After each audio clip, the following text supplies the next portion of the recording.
ndị be anyị ekene m unu, ndị be anyị ekene m.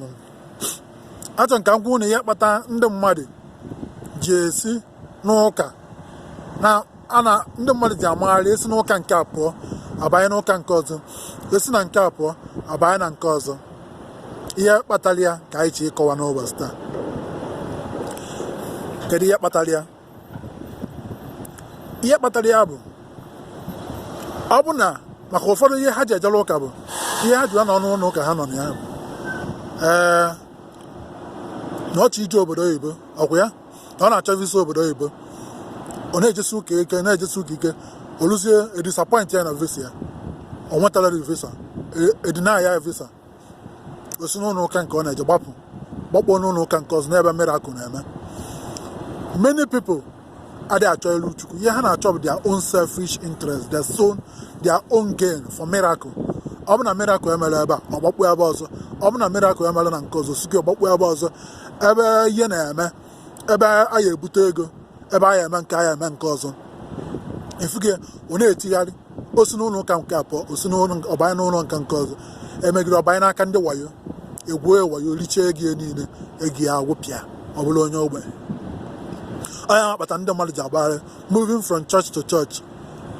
When you are seeking for your own self gain only, ihe na-agbagharị.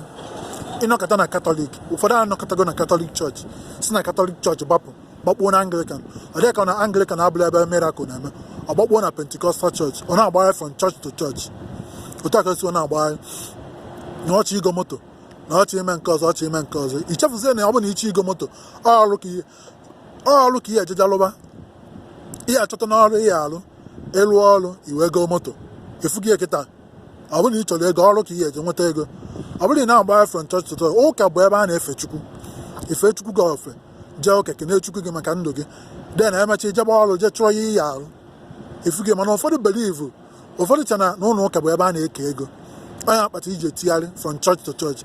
Mana ọ bụ na ị nwa na Chukwu nọ ebe niile, ihe anọ n'ụka nke ị nọsie ike na-ekpesi ekpere ike ebe ahụ, ịghọta ma na Chukwu nọ ebe ahụ, na ọ ya aza gị ekpere mgbe oge ruo, ọza gị ekpere bụ ebe a na-efe Chukwu. So when you are seeking for God, ihe anọ ebe ị nọsie ike, nọsie n'ụka ị nọ na ike, ọma mbụ from moving from church to church, because no self gain gị ka ị ka na-achọ, ịghọta ịchọbeghị ilu Chukwu. Onye akpata iji agbagharị. Mana ọ bụ na ị chọọ ilu Chukwu, ihe anọ ebe ị nọsie ike, ịghọta. Ụfọdụ enyizie up, ọ bụ na their own self gain emere, I say there is nothing like God, there is nothing like Jesus, there is nothing like Nka, there is nothing like nke ọzọ, because of their self gain.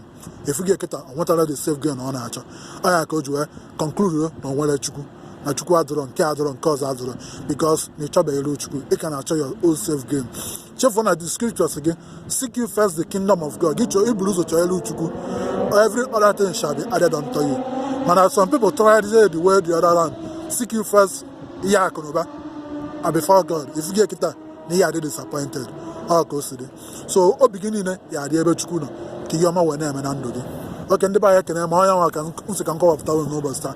Oke, afọ mbụ ọmụa SankoFM Ezemmuo, esi Los Angeles, California, USA, ewetara unu nkụzi nke a wee na-asị unu ka emesịa na one love.